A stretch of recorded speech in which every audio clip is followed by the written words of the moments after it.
Har dere fått noen kritikk eller noen beskyldninger for at det dere lager liksom toucher innom pyramidespill og sånn Ponzi schemes og sånt også? Det liksom noe sånn konstant kritikk dere har fått, eller det noe dere må ta? Nei, det kommer liksom til stadighet med folk som kanskje ikke helt skjønner hva et pyramidespill eller et Ponzi scheme, eller liksom, hvorfor ikke X i det da? Så hvis du skal se liksom på et Ponzi-scheme, så kommer det jo penger inn, og så blir det på en måte, så lenge det kommer penger inn, så vokser systemet da, men en gang det blir kuttet ut, så, på en måte, så faller alt i grus.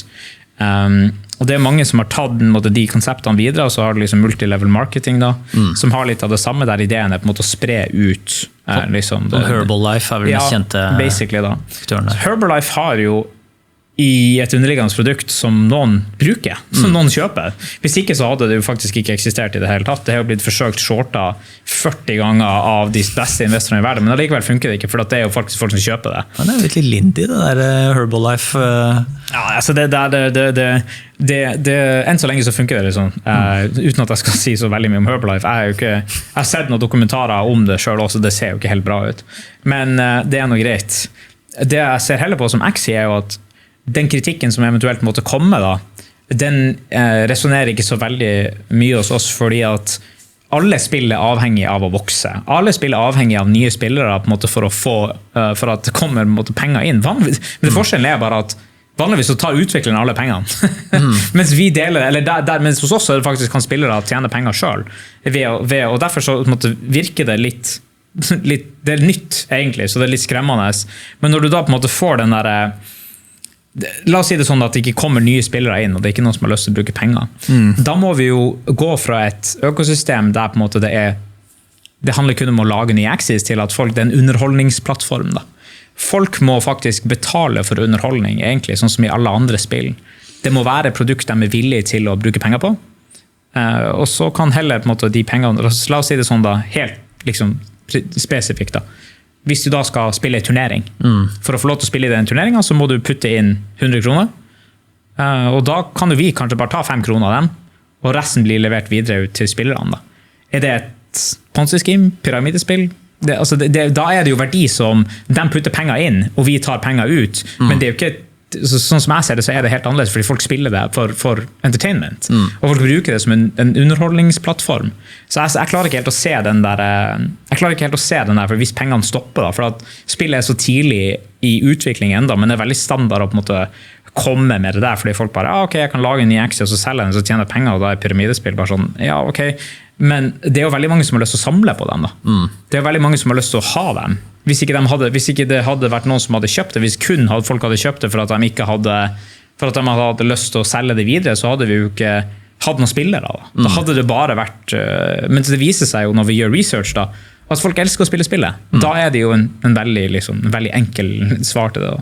Men den økonomiske flyten i spillet er jo at pengene flyter mellom de forskjellige spillerne, så det er liksom et slags nullsumspill i spillet? Ikke nødvendigvis, for at når du ser for deg et nullsumspill, da, så er det jo ingen som da er det kun da er det jo alltid vinnere og tapere, ikke sant? Og det er noen som går fra bordet. Poker vil jo være klassisk nullsumspill, egentlig da. Vinnere og tapere.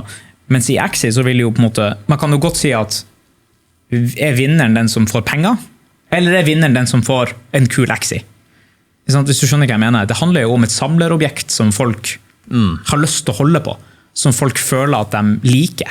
De er connectet til det community som vi lager, derfor ønsker de å bruke penger på å holde de her aksjene i sin pengebok. De ser for seg det at denne NFT-en er en del av min digitale identitet.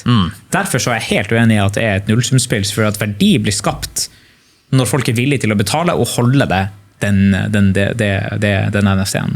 Så hypotetisk sett, altså hvis det ikke kommer noen spillere inn fra med i morgen, at det er de spillerne som er der som er lojale til plattformen, så vil jo da vil jo økonomien bremse på, da vil det jo på en måte bare bli en handel mellom aktørene. Så det er jo sånn så det må vel være en konstant pågang for nye spillere for at det skal funke, kontra da hvis det skal bli like lukrativt da, det er det som er greia. Er det dermed sagt at Axie kommer til å være like lukrativt de neste 1000 årene? Det er ikke nødvendigvis sagt. Kanskje vi er et gullrush nå da. Og de som kjøper seg inn på det premisset at de tror at det kommer til å bli sånn resten av livet, det ikke det. Det sier vi alltid også tydelig, at ja, vi i en periode med vekst, det kommer til å være, det unike muligheter nå, kanskje det ikke kommer til å være som for alltid. Og den risikoen må folk ta når de kommer inn og spiller, og det en ting vi kommuniserer veldig tydelig også. Så ja, hvis vi skulle vise seg at det ikke kommer nye spillere inn i morgen, så må de som spiller spillet da på en måte ta seg til takke med at ok, da må vi gjøre om på vår strategi og si at ok, vi er villige til å kunne spille for å ha det gøy eller for å tjene diverse tokens, men det er ikke nødvendigvis at vi klarer å selge dem til like høy pris, så vil markedet på en måte regulere seg deretter da. Så jeg tenker at det er mye med måten vi kommuniserer det ut av da. Hvis jeg hadde sittet her og sagt at kom inn og spill i morgen, det kommer til å gå til månen, alle sammen skal tjene penger. Det funker ikke sånn. Det her er en strategisk spill som krever research. Det er et marked. Ja. Så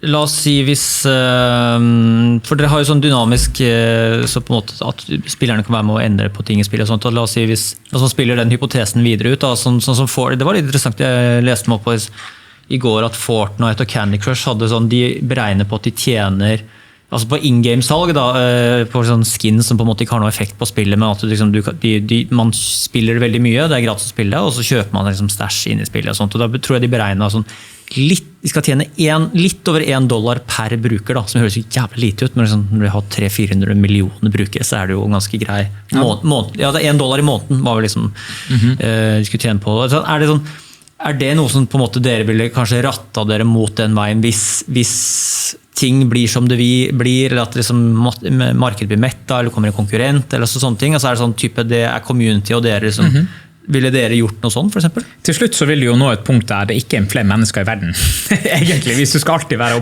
hvis du skal alltid på en måte være vekstfokusert. Da. Ja. Jeg synes det er greit å være vekstfokusert over en liten periode, fordi det er vår måte å hacke oss inn til verden da, egentlig, ved å bruke det økosystemet vi har laget. Det er jo unikt, det er ingen som har gjort det før. Så jeg synes det er greit enn så lenge, men på sikt, som jeg sier da, så må du bevege deg fra et sted der det er vekstfokusert til det er underholdningsfokusert. Og når jeg da sier underholdningsfokusert, så tenker jeg mer på den sosiale biten for eksempel, det at du kan flekse til andre, at du har skins eller hva det måtte være som ikke nødvendigvis er laget for å tjene, eller liksom, som ikke har de samme underliggende måtene å produsere verdier, det er kun skapt for å på en måte være et kosmetisk greie. Da. Det er jo en drømmesituasjon for alle spill. Dota, Fortnite, whatever det måtte være. Ikke sant? Fordi da kan du jo i prinsippet lage penger, printe penger. Men altså, selv om vi hadde gjort det i Axie, så vil det være enda mer kraftfullt, fordi du kan lage skins som folk igjen da kan trade til hverandre. Så da kan vi også eventuelt tjene penger på når vi selger skinner, men også når de trader da. Så det er jo, altså, jeg ser for meg at det her, utviklingsmessig så vil jeg sagt at vi er kanskje 15-20% ferdig med spillet da. Så det er masse igjen. Men hva sier investorene og samarbeidspartnerne? Altså, er det sånn der, er det sånn vanlig spørsmål eller stor bekymring der ute at de får mange henvendelser fra sånne type, jeg vil tro at det er jevnlig alltid masse pyramidespill som dukker opp og som prøver liksom poppe opp fort og så bare forsvinner igjen og så tar penger og stikker, og det er vel sånn, vært mye sånn grunn til at man skal være veldig forsiktig og putte penger i sånne altcoins sånn som ligger langt ned på listene som du aldri har hørt om, som virker kjempespennende og sånne fundingrunder og sånt, så er det noe som en bekymring hos investorer når du prater med folk at sånn, er det her pyramidespill eller sånn, om nevner de ord eller? Det er jo, altså jeg vil jo si at dem som eventuelt gjør det, de er jo ikke en god fit i utgangspunktet, for at bare det at man tenker på den måten, så blir det litt sånn her, da er det jo i utgangspunktet veldig skeptisk til liksom, hvordan økosystemet fungerer, men det er jo veldig vanlig å tenke at ok, hva skjer når man kommer ut av vekstfasen da?